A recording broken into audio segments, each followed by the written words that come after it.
Бұлай деп тұрсыз. Біз елдің абыройында, елдің намысы дегенде бәріміз махамбет болуымыз керек. Мына отырған Қанат лақап аты Қазақ, нағыз махамбет осы.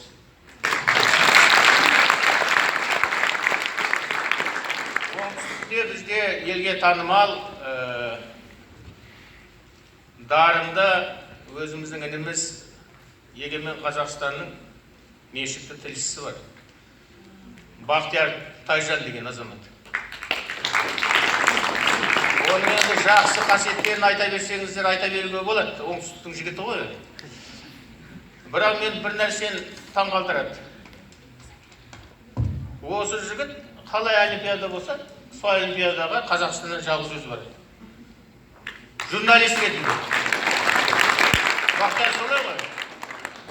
Онда саған 3 минут уақыт кел. Біздің қазақ туралы өзің пікіріңді айт.